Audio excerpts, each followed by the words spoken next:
Hello, everyone. Welcome to this week's episode of Stacking the Box. Myself, Iain, MacMillan, Sterling, Holmes. We're going to recap Week 7. We are getting somewhat close to the halfway part of the NFL season, Sterling. Time flies. Yeah, time does fly. I'm sure how your time was flying during your round at Bethpage Black. Looked like probably like a 5-hour, 6-hour round with the score you threw up there. Probably looking for a lot of lost balls. How was that, pal? Yeah, I did. Yeah, I golfed Bethpage Black yesterday. And for those of you who aren't golfers, it's arguably one of the toughest courses in the United States. And I did not play well because I hadn't golfed for the past month and a half, and I did not golf well whatsoever. One of the worst rounds I played over the past couple of years. And it took me 5.5 hours to play. But Oh, it wasn't an event. So like we had the course rented out and it was packed anyways. So like we were waiting on a lot of tee boxes, but it was a 5.5 hour long round. Walked the whole thing. I'm sore today, and I shot a 112, which was tough. 2 10s on the scorecard. yeah, from the But tip? I'm a man of honor. I count every single stroke. Yeah, I I'm don't with cheat. you. From the tips? No, definitely not from the Oh, tips. wow. Okay, I was going to give you some props there. Oh, no. Ian, all I got to say is when you come to KC so I can win some money off you. That's all I'm going to say. Yeah, we're gonna have to figure that out for sure. But yeah, we got a lot of football to talk about, Sterling. But before we get into that, as always, football fans, guess what? DraftKings is running a new promotion. You don't want to miss this. New users can place a $5 first bet to instantly claim $200 in bonus bets. You'll also be rewarded with a separate no-sweat single game parlay every single day when you opt in. All you have to do is use the code STB when you sign up. Using our code STB not only gets you these great bonuses, but it also directly supports our podcast. If you've been considering signing up for DraftKings, make sure to use the code STB to maximize your first bets and parlays. This offer is only available to new customers who are 21 plus and physically present in legal gambling states. Please remember to always gamble responsibly. Check the episode description for the full terms of the offer to see if you qualify. Code STB. Speaking of betting, Sterling, obviously at the end of the show, we're going to get into our picks. But you had a hot week, 3-1 on the show. Yeah, starting to feel pretty good. Heating up over here. I had to. I couldn't have gone any worse. And I had a losing week last week. So how about that? But yeah, we'll talk about that a little bit more later on. Let's start the show off, Sterling, as we always do, with biggest winners and losers from week 7. Why don't you start us off? Who's your biggest winner from this past week? The Ravens. The Ravens Yes. looked incredible. 38-6 victory over the Lions. Yeah, the Lions didn't play great, but come on now. The Lions, let's not overreact here after a one-game sample size. I like to take in totality the full season so far. That was their first bad game for the Lions. They're still a good team, and the Ravens just demolished them. Offense, defense, special teams. It wasn't a case of, especially in the first half, of forcing turnovers. It was just we are going to drive 75 yards and score, and you are going to go 3 and out. We are going to stuff you. And they did. It was a phenomenal, all-around great performance by the Ravens. I've been saying for a little bit now, they look like a sleeping giant. I caught some slack from that saying, hey, I'll believe it when I see it. This is what I was talking about. With Todd Monken's offense, it is different. It's more explosive. Lamar Jackson is a better thrower of the football than people give him credit for. He has a lot of weapons right now. The Ravens, this is what I expected them to look like. They're clicking. This is a very dangerous team. Yeah, I think we both talked about it last week. The defense for the Ravens had already been dominant throughout the entire season. The offense looks solid, but not great. And we both said once they start to get the ball rolling on offense, they're going to be a scary team. And that's exactly what happened. I'm a yards per play guy. The yards per play in this game is mind-blowing. Ravens averaged 9.1 yards per play to the Lions 4.7. Crazy. Almost That's absurd. a 4.4 yards per play difference between the two teams. That's unbelievable. Definitely the most dominant win of week 7. So yeah, I agree. They're probably the biggest winner. My biggest winner is the Eagles because coming off that bad loss against the Jets, taking on a very good offense and a very good overall team in the Miami Dolphins, and they took care of business. And not only did they take care of business and kind of won the game handedly, but they did it without running the football because the Dolphins actually did a great job of stopping the Eagles' run. I think that was probably their game plan to force the Eagles to beat them through the air. And the Eagles said, okay, we'll beat you through the air. And that's exactly what they did. So their defense came live. It's probably one of the best performance by their defense of the year. Their offense was unbelievable through the air. After losing to the Jets and people started asking some questions about this team, they are now all of a sudden looking like potentially the best team in the NFC. So I will say the Eagles are my biggest winner of the week. Yeah, for my biggest loser, I have two. Anyone who tries to do the brotherly shove or the tush push besides the Eagles, can we stop this? The Eagles have it figured out. I get people wanting to ban it. I might be slightly in that camp, but also it's like they're the only team that can do it.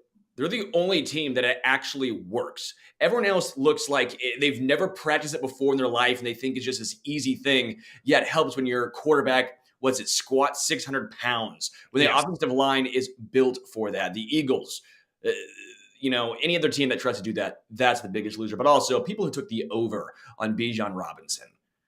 I feel bad for you guys. The under is always an option. But it was still a little confusing that we heard nothing, especially in regards to him being sick Saturday. Then Sunday, he gets one snap, and it's very late. It's in garbage time to begin with.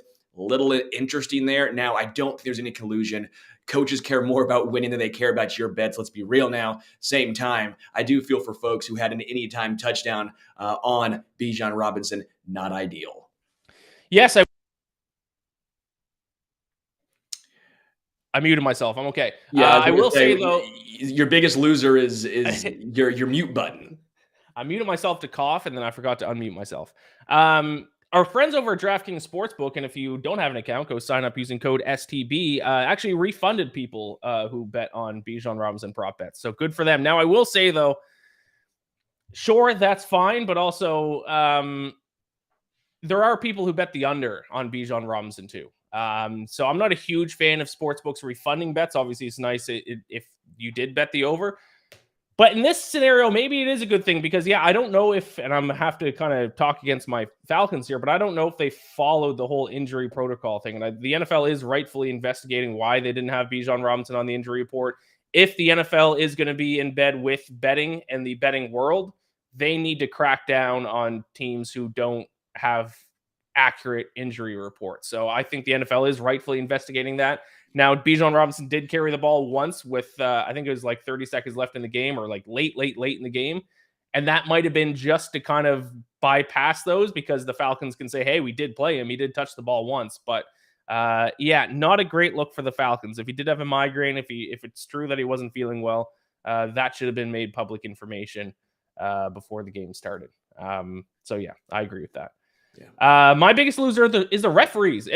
Maybe we just say this every single year, which is definitely possible, but is this the worst year for referees since the lockout year for the refs? Because they have been terrible year in and year out. I thought this past week was especially bad. The Dolphins on Sunday Night Football had 10 penalties. The Eagles had 0. I don't know how that's possible. The biggest blunder of the week was the Steelers against the Rams. Maybe this isn't just refereeing in total. Maybe we also need to look at how we spot the football and we don't just leave it up to the eye test by one random referee to see where he places the ball. Because the Steelers, late in the game, if you don't know, is 4th down, up by a touchdown. If they got a first down, the game was over. They could just ice the clock or they could just run the clock out.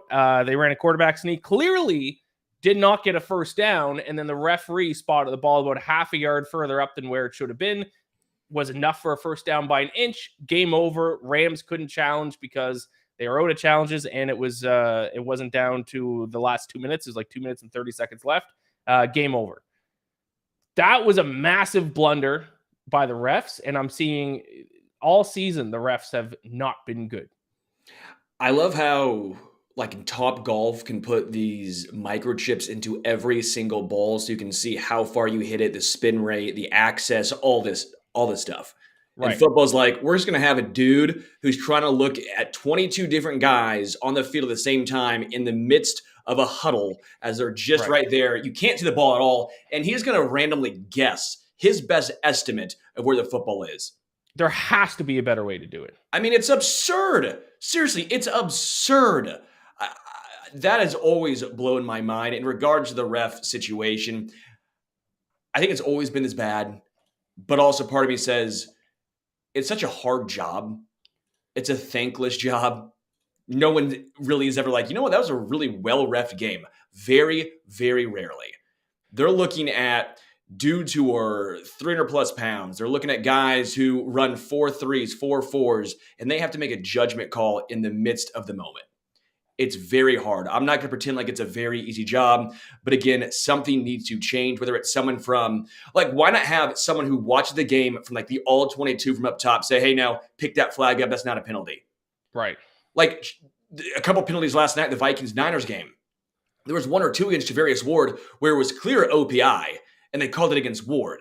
I'm sitting here going, come on, what are we doing here?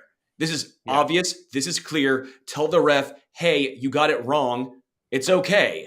You're human, but you got it wrong, and pick it up. I just don't get it. Yeah, Chris in the chat says it reminds me of index card game. Yes. Yeah, I remember that. It's there has to be a better way. I don't know what the exact solution, but there has to be a better way. I mean, soccer has VAR where they can see whether or not the ball completely crossed the goal line. They can measure it down to like if there's one pixel of the ball that didn't cross the goal line. Why can't we have some kind of similar technology for football? Yeah, same thing. At least in the end zone, because in the end zone, that seems like it'd be very easy to do. Maybe it'd be a little bit more challenging when you're talking about getting a first down, but at least for the goal line, we should have that technology, but we don't. Yeah. By the way, are refs focusing too much on their physical physique instead of the actual game now? Because only had Ed Hockley. Like Ed Hockley was the one dude who was buff, right? Now, like every single guy, every head ref just comes over and just absolutely yoked like a WWE character. Like, what's his name? Land Clark, which, by the way, hell of a name. Yeah. Hell of a name. I also love his expression. He always looks disappointed every time he makes a call. He's like, shouldn't have done that. Come on now. I'm disappointed in you. And he's just flexing his guns up there. I was like, what is going on right now? Yeah, I agree. Ed Hockley, shout out. All right, let's go over some injuries. Big one that I want to bring up with you, Sterling, is the Chiefs. Nick Bolton suffered dislocated wrist in Sunday's game against the Chargers. How much does that hurt the Chiefs defense? Yeah, it hurts, but it's almost worse for Nick Bolton than anything else, right? Like I really feel for Nick Bolton because in regard to the Chiefs defense, I don't think it takes a massive step back. And the reason is Brett Veach, 2020 vision here, went out and signed Drew Tranquill. He signed a backup green dot from the Chargers, a versatile piece. Now, he doesn't get downhill as quickly. He's not as good of a tackler as Nick Bolton because Bolton's just a bigger-bodied linebacker, right? That's what he does best. But Drew Tranquill is very versatile. Already has 2.5 sacks, ranked top 15 in pass coverage last year. He is a green dot, so he will slide in. But then the Chiefs also have Leo Chenal in instances where it's going to be obvious pass run down situations. Leo Chenal can fit that role pretty well. The Chiefs have a plethora of depth at linebacker, so while it sucks for Nick Bolton, I hate seeing him get hurt. He went to Mizzou. He's now playing for the Kansas City Chiefs. Got a Nick Bolton jersey. Love the dude. I think the Chiefs are going to be fine. They'll be able to weather the storm. I just saw this. Ryan Tannehill still questionable for the game this weekend against the Falcons. Titans head coach Mike Vrabel told reporters that he expects both quarterbacks, Malik Willis and Will Levis, to play against the Falcons. Might be going with a 2-quarterback system. So chalk up another win for the Dirty Birds because that sounds like that'll be a disaster. Any other key injuries here over this past week? Yeah, just that's one off the top of my head right there. Ryan Tannehill, obviously. Deshaun Watson's out. Deshaun Watson, which was very interesting because he looked brutal before then. Maybe he just needs to sit a week anyways to get the rotator cuff back. Jerome Ford for the Browns got banged up in that game as well. He popped off a huge run there, but obviously they still have Kareem Hunt. Those are the bigger ones for me. Yeah, injuries once again suck. Breaking news. Injuries suck. All right, let's move on to the top story of the week. And it's something I feel a little bit passionate about. I went on a little rant about this on my own podcast here. But are the Buffalo Bills fraudulent? Sterling, I'm going to ask you first because they are 4-3 now. They've lost a couple games that they should not have lost. And some people are saying this Buffalo Bills team is fraudulent. What say you? No. Right. This is such an overreaction. Right. Such an overreaction. They lost to the Jags in London. They lost to the Jets opening night on a punt return for a touchdown. They lost to New England, and I know New England's brutal, man. New England's a really bad team. They always play Buffalo tough. It's what they do.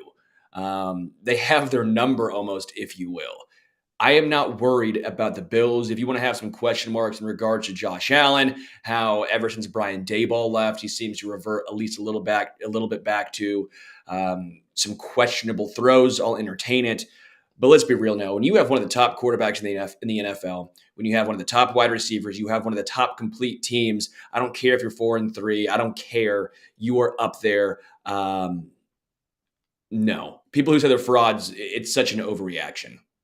Yeah, it is. And I have been seeing this a lot around sports media, people calling the Bills frauds. Listen, I'm the king of pointing out what teams are frauds. I've done it for years now. It's one of my favorite things to do. What a fraud is a team that has a good record that people are saying are a good team, but then you look at their underlying metrics and their statistics and they're actually not that good.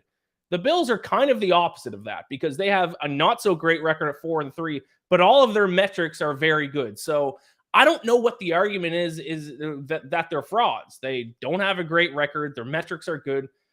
So I guess you're just saying that, like, oh, they don't win games. Like, to me, that's not what a fraudulent team is. There's variance in the NFL and in all sports. Sometimes you just lose games that you should have won. Sometimes you just don't bring your A game, especially when we've only played 7 games so far this season. The Bills are not a fraudulent team. You look at any metric you want to look at, they're still a top 5 team in the NFL. They'll be a top 5 team, top 3 team by the time the season is over. This team is not fraudulent whatsoever. They've just lost a couple games.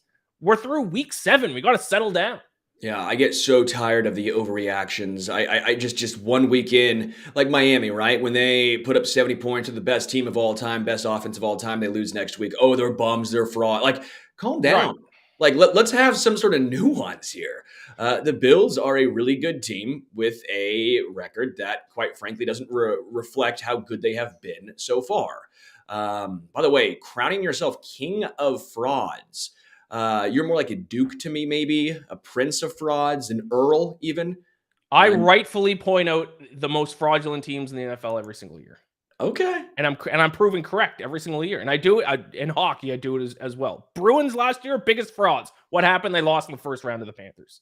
The king of frauds. 2 years ago, the Titans were the worst number 1 seed in AFC history. Okay, we all saw that coming. That's really stepping out on a limb there, huh? They were the number 1 seed. They were the number 1 seed, and people were calling them Super Bowl contenders. And then they lost in their first game in the playoffs. Ian, all right. You're an earl to me, man. I guess we already know the answer to this. Is Josh Allen still an elite quarterback? Yeah, dude. I mean, he's top 3 still. The turnovers are an issue. The turnovers are an issue, and I will say one thing about the Bills, to go back to the Bills as a whole, and one thing that might come back to bite them by the end of the year is they can't stop the run. They have a lot of issues so far this season stopping the run. Does that make them frauds? No. But I will, to kind of go against our own point, they have not been able to stop the run well at all this year, which is actually kind of an issue that's popped up a couple times over the past few seasons. Well, it comes up when you're losing games. When you're winning, it doesn't matter. The Chiefs know this as well as any team. They perpetually could not stop the run for years, and it didn't matter because they would have a lead and teams could not run from behind. You're just not going to outpace, outscore. And when people say, is Josh Allen still elite? I always say, all right, let's break this down. If you're doing a fantasy football draft right now, not fantasy football, but like a dynasty draft right now, and you're picking, Holmes is going 1-1. We know that. You're picking 2, probably Josh Allen, right? I mean, let's be real. Like, it's probably Josh Allen. How is that not elite? Right. Or you could even say, I mean, you could put someone else in there at number 2, Jalen Hurts maybe, but still, like Josh Allen's going to be top 3. That's my whole point. And so when it comes down to it, if you're saying he's not elite, then you're basically saying there's only one elite quarterback in the NFL. And that is just, there's levels to this. Yes, for sure. Oh, the Chiefs. This might be a segment for a future show. The Chiefs are annoying me. I'm sick of the Chiefs. It's going to hate. And Chiefs fans are going to shake it off. Yeah. Should we buy low on the Bills? And if we don't think they're frauds, is it time to invest a little bit on the Bills? 100%. Let me see what the Super Bowl odds are over at DraftKings. This might be the perfect time to buy in on some Bills futures. And we went into this season. I remember talking to Matt Verderame about this. We talked to Verderame about this, and we even we went through the schedule of the Bills. The Bills have a very difficult schedule, and they've lost some games that they probably shouldn't have lost to already, right? The Bills' record is not going to look good probably at the end of the season in regards to what people might think they were going to look like.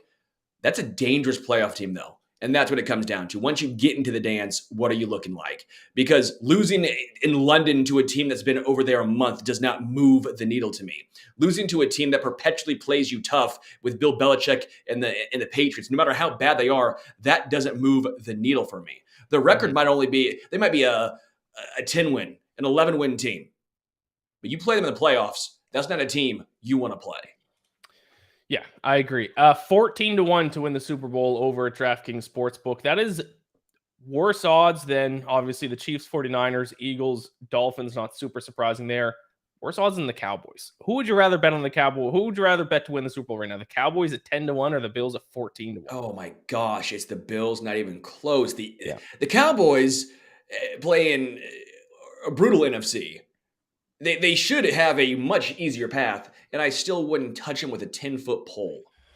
Yeah, I'm going to be, after the show, I will be placing a bet on the Bills in the Super Bowl 14-1. I think now is the time to do it. Let's move on to some other topics here. Speaking of Super Bowl, actually, this kind of good segue. How many teams in the NFL right now? We're 7 weeks in. I think we have a pretty decent feel for what teams are good and what teams aren't so good. How many teams do you think have a realistic shot to win the Super Bowl? Yeah, I went with 8.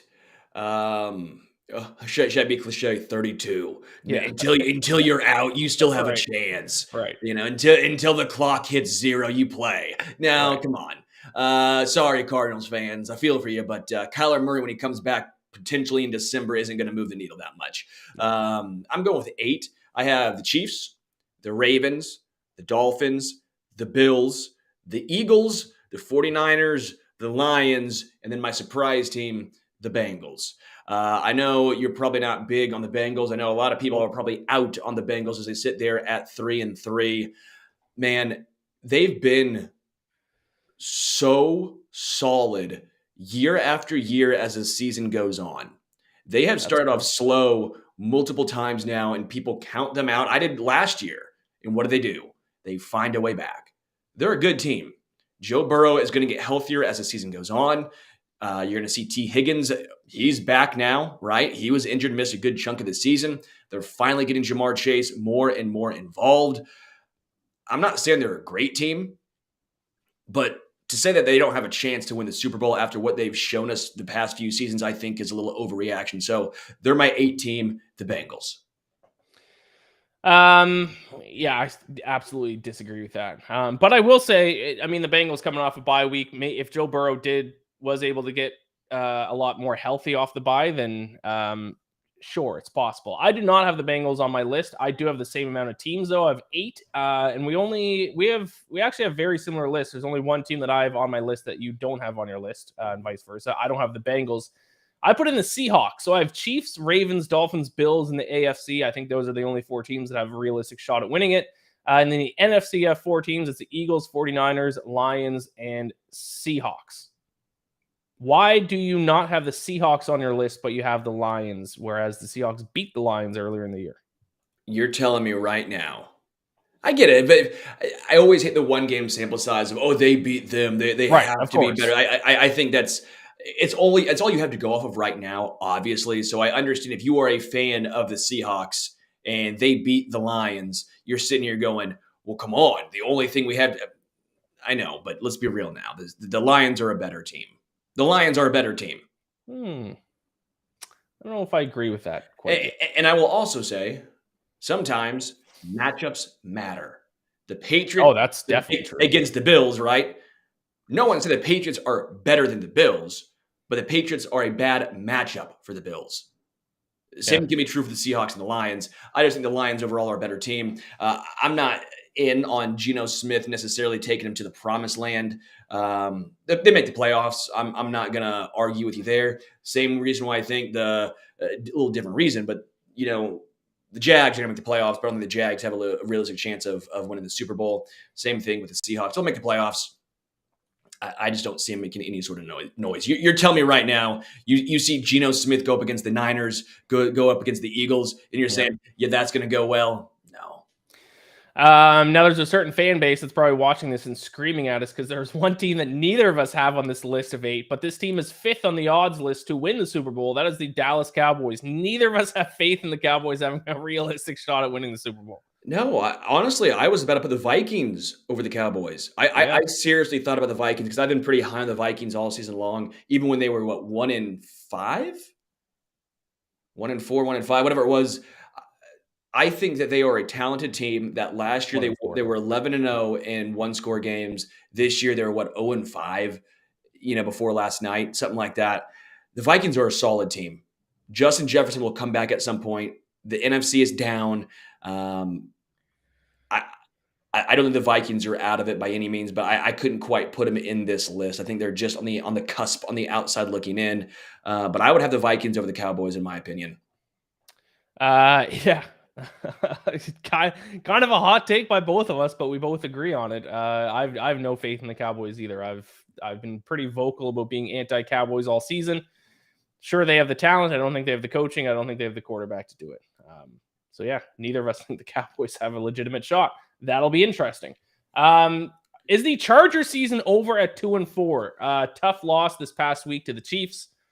They are my upset pick of the week, did not come through. They're now sitting at 2-4 in a very tough AFC, a very tough AFC West. Is their season over? Do they still have hope to make? Obviously, they were not on our list to with a realistic shot to win the Super Bowl, but do they have a realistic shot of still making the playoffs? I think it's realistic because their schedule, but it's still going to be tough. So they play the Bears, right? So Bears, Jets. So you're hoping you're at what? They're 4-4. Yep. Detroit, toss-up game. Let's say 4-5 because I'm higher on Detroit. Let's say 4-5. Green Bay. Green Bay's not great. You move to 5-5. Then you have Baltimore 5-6. New England 6-6. You beat Denver. You beat Las Vegas. You're 8-6. 8-7 against Buffalo. 9-7 against Denver. Then 9-8 against the Chiefs.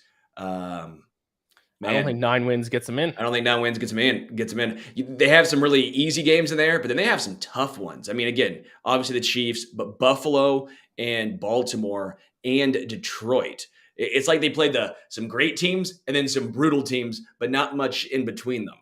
Well, and even with the way that we've seen the Chargers this year, do you trust them to win all of those games against bad teams? Like, I wouldn't put it past them to lose 1 or 2 of those games too. So, and when you look at the AFC wildcard picture right now, you have the Steelers at 4-2, the Browns at 4-2, and the Bills at 4-3. So it's not like the NFC where there's a 3-3 team in the wildcard picture right now. It's those are going to be tough wildcard positions to be in by the end of the year. And then you still have below those teams, you still have some feisty teams in there as well. Texans 3-3, Jets 3-3, Bengals 3-3, Colts 3-4, who might be the best 3-4 team in the NFL in my opinion. And then Chargers. Yeah, it's not looking good, man. And they have so much talent, and perpetually it seems like this is the conversation we have year after year after year. Really good in the offseason. A lot of talent, a lot of injuries. They can change head coaches, they can change quarterbacks, they can change cities. They still find a way to charger. And again, I think at some point you have to have a serious conversation about Justin Herbert. I'm not saying you trade him. I'm not saying you move on from him. But at what point do we say, yeah, it's great. He's a top 5 talent in the NFL. You got to translate to something. You're what, 500 in your NFL career starting with him? Yeah. I don't care. If you were that talented, you make everyone else on your team better. And there's pretty much agreement around the NFL that they're a talented team. Injuries aside, they're a talented team. You got to rise up. You can't have these fourth quarter interceptions looking like Brock Purdy. You're more talented than Brock Purdy. Come on now.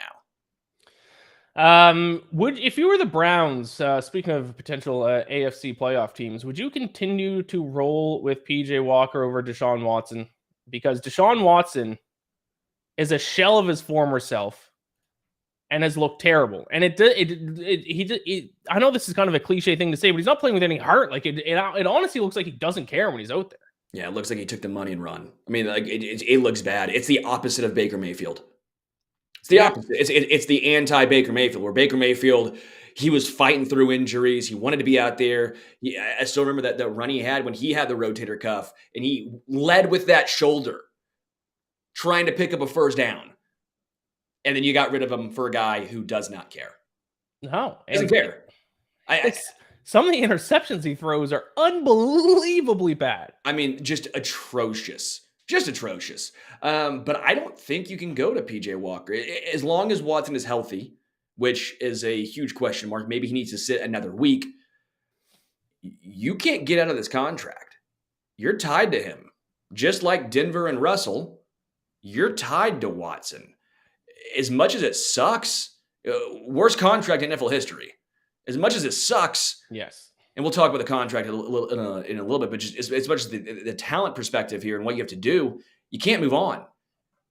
No one's trading for him. That much is clear. Right. You're going to have the most expensive backup in NFL history. That's not the way to build a team. Your best hope is that you keep playing him and something clicks and he reverts back and he remembers that he's cares about playing football. But you kind of have to. You're tied to him. He was supposedly cleared to go back in the game this past weekend against the Colts and did not. And since being traded to the Browns, the 10 games that he's played in for the Browns, he has completed 59.6% of passes, 11 touchdowns, 8 interceptions, 82.09 passer rating, and a few, I think 5 fumbles as well. So he hasn't even been completing at 60%. 59.6% completion percentage is horrible. Horrible. More turnovers than touchdowns. I mean, it's a train wreck. So is it the worst contract of all time? Yeah. I mean, I don't have the list of the worst contracts of all time in front of me, but it has to be. Dude, the amount of guaranteed money that they gave him, I think that's the big part of the contract. It was all guaranteed. Well, and he's been worse than Russell Wilson. Right. I mean, that's what it comes down to. The only other comp really is Russell Wilson. He's worse than Russell Wilson. Russell Wilson's at least been available too. And at least he cares. He cares in a weird way, Russell does. But at least he cares, right? At least he wants to be out there. He's going to try his darndest in his cheesy way, but he cares. And he's out there. Deshaun Watson is not. He's horrible. Seems like he does not care. I mean, seriously, you got to go to baseball if you want to have any sort of comp to what this contract is like. Chris Davis with the Orioles.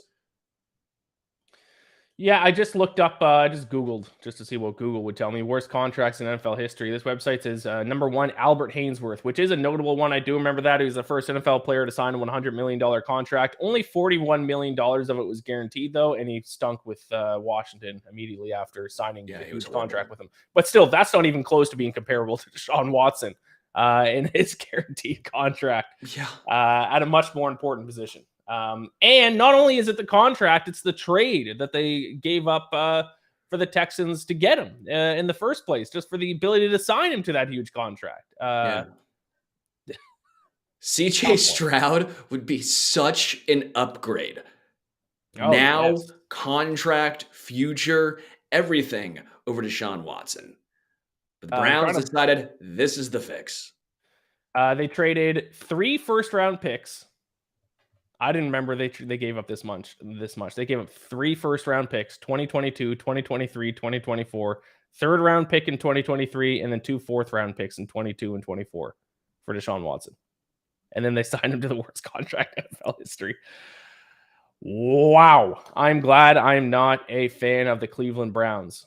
NFL trade deadline's a week from today, 4 p.m. Eastern, I believe, on Halloween. What teams do you think should be sellers? What teams do you think should be buyers? Do you have any general trade deadline takes, or do we wait till next week? I don't have any strong takes here. We're starting to see more trades in the NFL, and now it's not quite baseball or NBA, obviously, but it used to be maybe one trade. Right, it's the worst trade deadline of all sports. Yeah, and we're starting to see a little more. Who would have thought with head coaches and GMs who grew up playing Madden, they start to act more like Madden, a little more transactional. The Eagles, obviously, Howie Roseman is very aggressive. I would expect him to be even more aggressive. He obviously just made a trade for Kevin Byard of the Titans, right? But I don't expect anything crazy. Like, I know the Panthers should be selling, like Adam Thielen. What's the point of having him there? Same time, he's the only guy that's doing anything in the wide receiver core. What are you going to leave Bryce Young with literally nothing? Right. No. Jerry Jeudy obviously has not been good for the Denver Broncos. Cortland Sutton maybe, but the Broncos, I don't know, man. Like they went all in. They're all in. They still have to be all in this year, next year. I don't know if trading them moves the needle for them at all. I don't expect any big name guys to be moved. No. I think the biggest name that was floated around was Kirk Cousins, but especially after last night's win over the 49ers, I mean, the Vikings are right back in the thick of things for the playoffs in the NFC. I mean, Buccaneers are in the last wildcard spot right now at 3-3, and the Vikings are 3-4, and the Vikings have a relatively easy schedule the rest of the way. So I don't think Kirk Cousins is on the market anymore. I did list a few players that I kind of would be my prediction. You mentioned Jerry Jeudy, Cortland Sutton. Yeah, I don't think they get moved. One of those guys gets moved. I have 4 names, though, who are going to be my predictions that do get moved. Justin Houston, I could see get moved from the Panthers. He's an edge rusher for the Panthers on a 1-year contract nearing the end of the season. There's no reason for an edge rusher who still has a little bit of left on a 1-year contract to be on an 0-6 team. That makes no sense. I could see him get traded from the Panthers. Hunter Renfrow, everyone it's kind of whispered about Devontae Adams being traded from the Raiders. I don't think that's going to happen, but another Raiders receiver I could see happen is Hunter Renfrow, a guy who was one of the better receivers in the NFL like 2 years ago, and he has completely fallen off a cliff. Maybe a team, if they can get him for cheap, might take a shot and see if a change of scenery can help him out because he was electric like 2 years ago. Yeah, it's so weird. Yeah.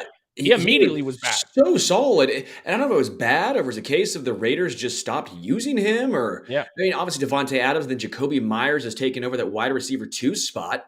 I am shocked that Hunter Renfrow has either not A, got traded or B, found a new scenery option somewhere else, whether it was released or something, because if I were him, I'd be pissed. Yeah, those are my number 2, my top 2 predictions. Dalvin Cook, the Dalvin Cook experiment in New York has not been great. He's only averaging 2.8 yards per carry, while Breece Hall looks like an absolute beast.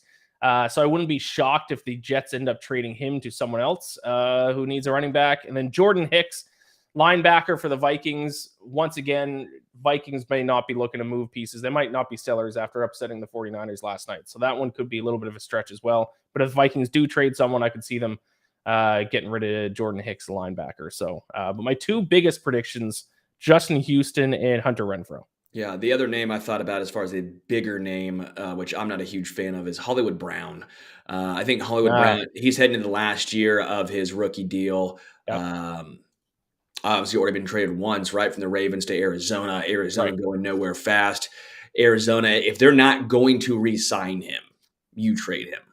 Yep. If they're going to re-sign him, if they don't trade Hollywood Brown, that probably leads me to believe they're going to re-sign him. But I'm not a big Hollywood Brown guy.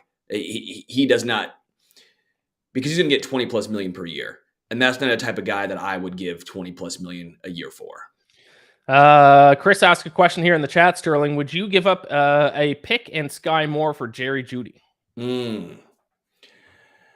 What I got to figure out what Jerry Jeudy's contract is right now as far as what year is he entering, right? It's a 4-year deal.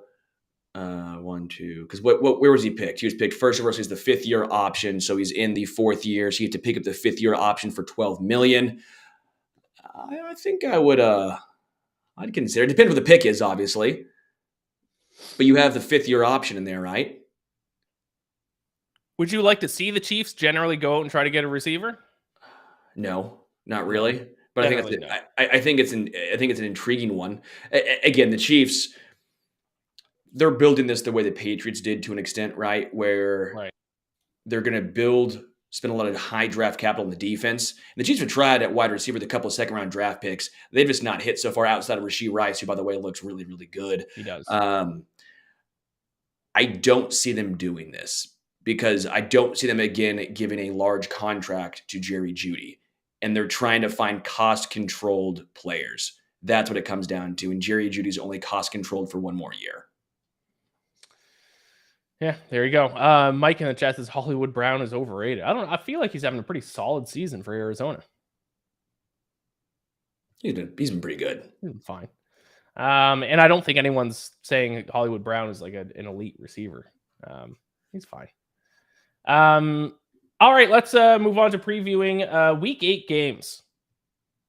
I have a few games written down here. Thursday Night Football, I think, is a significant one because the Bills got to get back on track here. The Bills are hosting the Tampa Bay Buccaneers. They are 8.5-point favorites for the Bills. I think, based on our conversation earlier, you think the Bills get back on track here? Yeah, I think the Bills, they roll. Yeah. I talked about it earlier, how the one weakness the Bills have is their inability to stop the run this year. They're allowing like 5.2 yards per carry. What's the one thing the Buccaneers can't do? Run the football. They're the worst running team in the NFL. So they have no ability to attack the Bills where they're weak. Bad stylistic matchup for the Buccaneers. I think Bills will. Jaguars Steelers. This is the fraud bowl between two of the most fraudulent teams in the NFL. Although the Steelers, I need to kind of stop calling them frauds because I don't know what it is, but they continue to win as underdogs week after week after week after week. They did it again last week against the Rams. Rob Pizzola, my friend in a professional sports bettor, calls it I think Mike Tomlin voodoo. He calls it because it seems I think he has a winning record when the Steelers are underdogs. He just finds ways to win, and if there's 8 seasons of that, at some point I need to stop calling it fraudulent. It's just Mike Tomlin knows how to get his team up when they're underdogs. Oh, and they're underdogs again. Yeah, he wins when they're underdogs and loses when they're favorites. That's what it seems like then. Right. I don't know, and it's not just a 1 year or 2 year. This has been his entire career as a head coach of the Steelers. It makes no sense. So I am going to go with the Steelers here at home, even though they're 2.5-point underdogs here. Oh, this is the time to do it. Deontay Johnson is back, and he looked pretty good in his first game back, right? So Deontay Johnson, George Pickens, they're starting to get Jaylen Warren more involved. Jaylen Warren's way more explosive than Najee Harris. You're starting to see a legit split in carries and timeshare between those two guys. I don't believe in Kenny Pickett. I did for a little bit, and then I stopped believing in Kenny Pickett. But I think at home, with the weapons he has at his disposal, that will be enough. And I think the Steelers defense is still talented enough to give Trevor Lawrence some fits. So I'm going to go with the Steelers at home. Steelers are 45-40 under Mike Tomlin when listed as an underdog. That's unbelievable. Yeah, crazy. They're not always 1 or 2 point underdogs. That could be a 12-point underdog. Yeah. Right. Crazy. I'm going to go with the Jaguars, though. I was caught. The Jaguars were my number one most fraudulent team in the NFL last week, but then they actually impressed me against the Saints. I actually thought they looked good. Rams against Cowboys. Cowboys 6.5-point favorites, over under 45.5. Any thoughts for this one? Neither of us have the Cowboys as realistic winners of the Super Bowl. Are you going against them this week? I think the 6.5 points are way too high. Yeah. You still think they? I think they win, but I think 6.5 is too many points. Yeah, Rams are my upset pick of the week. I'll talk about it a little bit later when we get to that section, but I don't like the Cowboys. Bengals at 49ers. 49ers have now lost 2 straight games to the Browns and to the Vikings. They now take on a Bengals team who are coming off a bye week. You seem to still be a believer in the Bengals. Do you like the Bengals in this spot? The Bengals got to string some wins together. This is a tough spot for them to do that. Yeah, it is a very tough spot, and it's tough to pick the 49ers to lose 3 straight games, but I do think the 5.5 is too many points. Yeah, I think again, I'm not trying to overreact as far as the 49ers. All of a sudden, they're a bad team now. They're still a damn good team. They're really, really good. But Debo, Trent Williams, they're banged up, obviously. As much as Brandon Ayuk, we think is a stud, he only had 57 yards last night. Had a little trouble getting open late in that game. The Vikings a little able to neutralize him. George Kittle was still impressive. But I think the Bengals offense is going to start getting right. And I don't trust Brock Purdy in close games. That's what it comes down to. With the 49ers, when they have a lead, they're a great, great team. When they're playing in a dogfight or they're down, I don't trust Brock Purdy to take him to the promised land. Joe Burrow, when he's down, that's fine. He's got the arm and he has the weapons. I like the points here for sure. I think the 49ers roll them. The Bengals still second last in the NFL in net yards per play. Only the Giants are worse in net yards per play. Every metric you look at, the Bengals are bottom 10 team in the NFL. The only argument that, in my opinion, that can be made for the Bengals is that Joe Burrow got a lot more healthy during the bye week, and now he's going to come out strong, which is possible. But until I see it, I'm not going to believe it. So I'm Joe going to Burrow take. and T. Higgins. Yes, fair enough. But until I see the Bengals have an impressive win where their offense looks great, looks like the offense from last year, I'm not going to bet on them. And we haven't seen that yet. Even in their wins, I don't think they've looked good. Browns against Seahawks. Seahawks 3-point favorites at home, over under 40.5. I think Seahawks roll in this one as well. One of the things I like about the Seahawks the most is their run defense. Best run defense in the NFL. Third in opponent yards per carry. First in opponent rush success rate.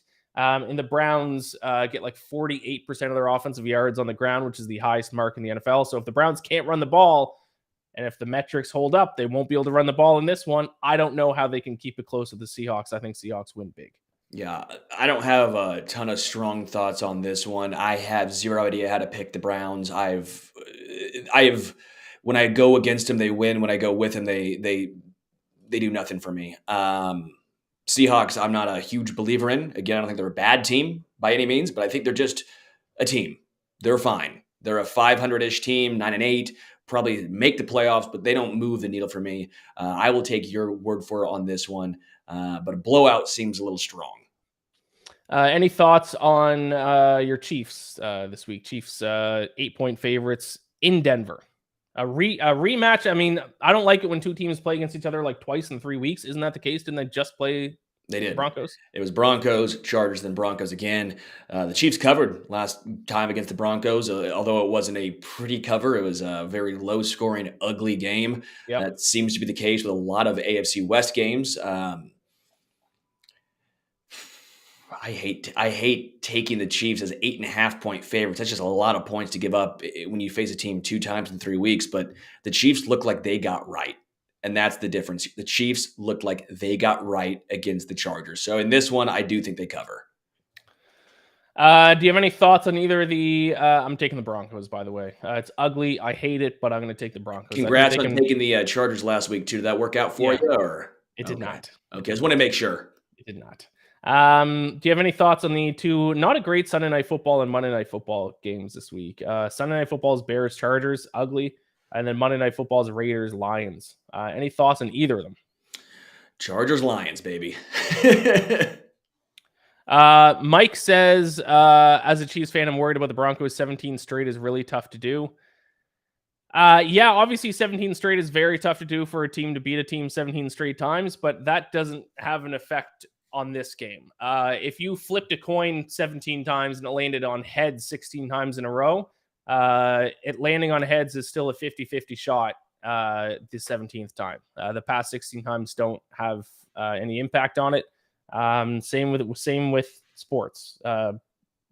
Yeah, 17 straight is tough if the streak's at 0, but once the streak's at 16, the 17th is just as easy as all the other ones.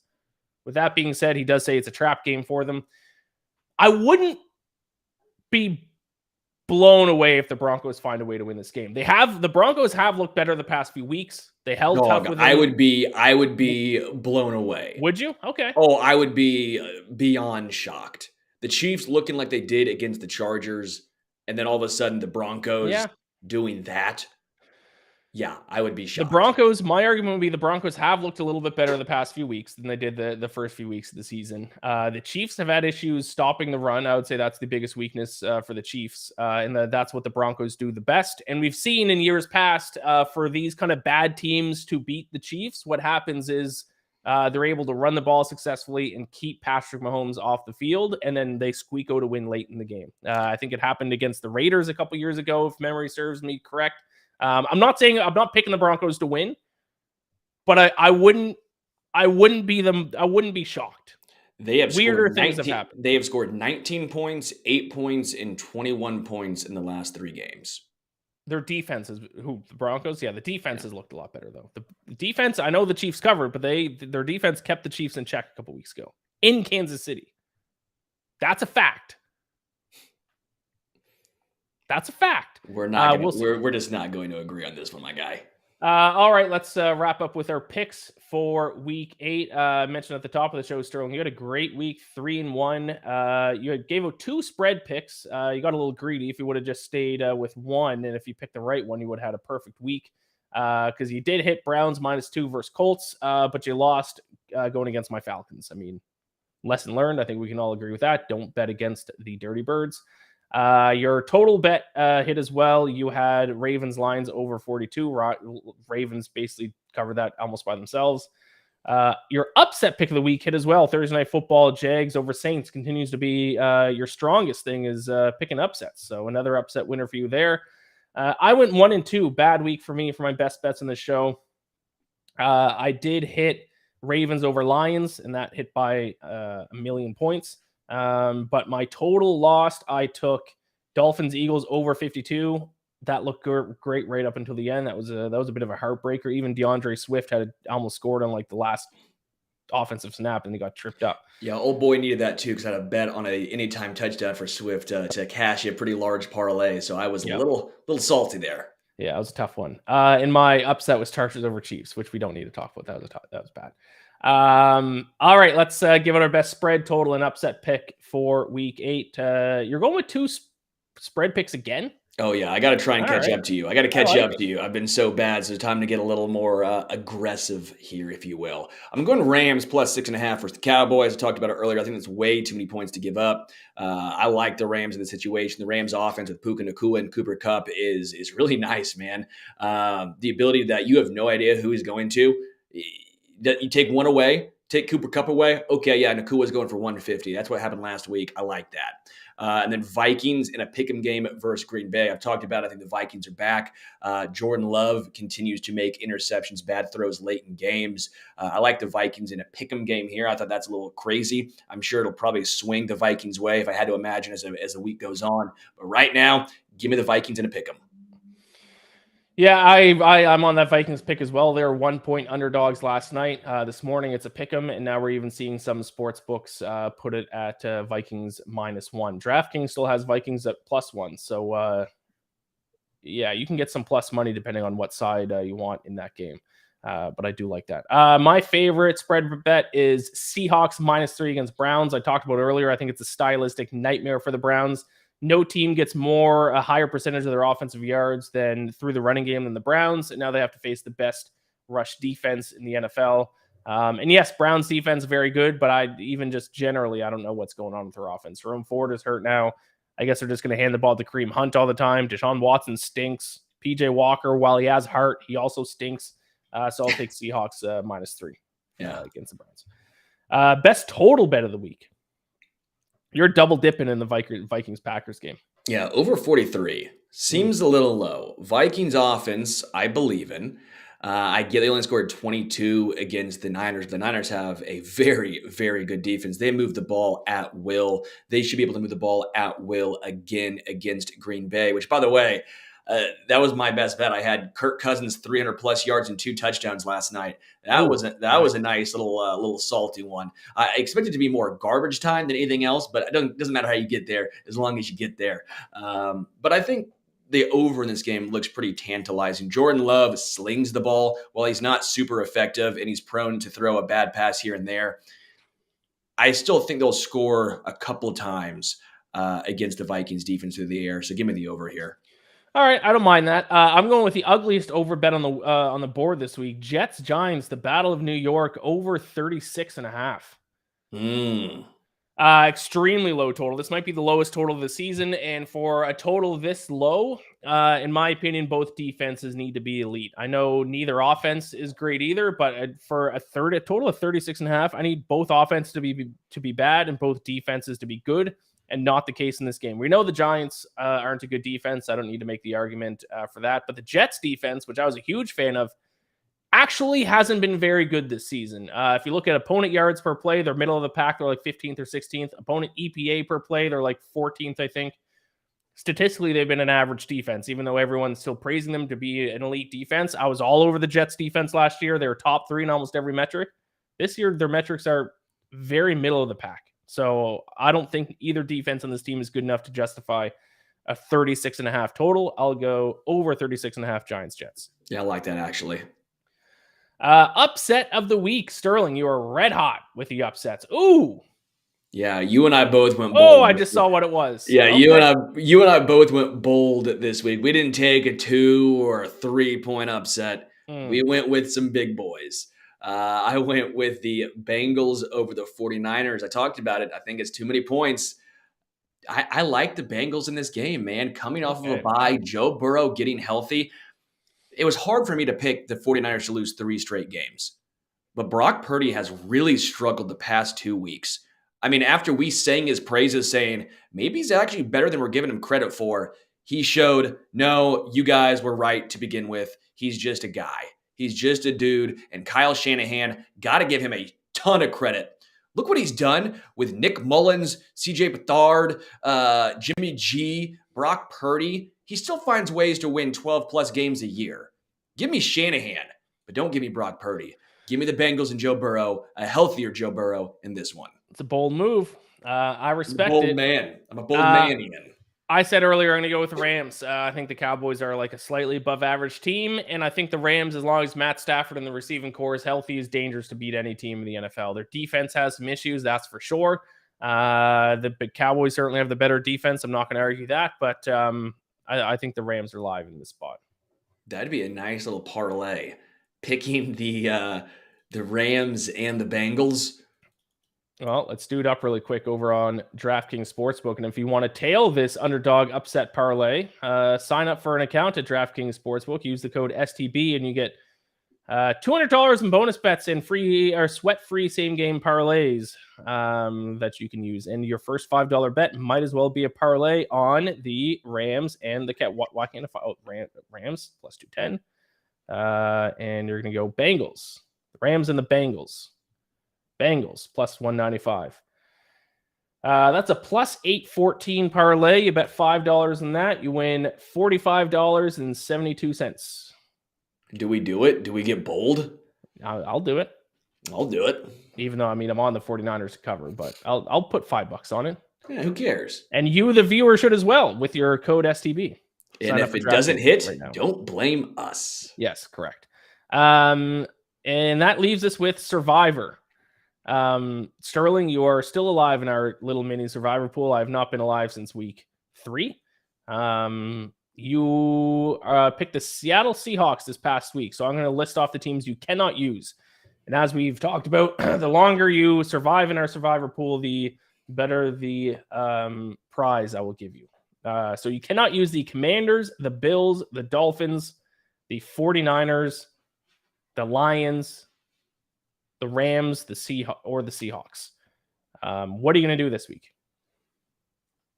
Oh, sorry. I was looking around to see if anyone was left, as I'm still the only survivor.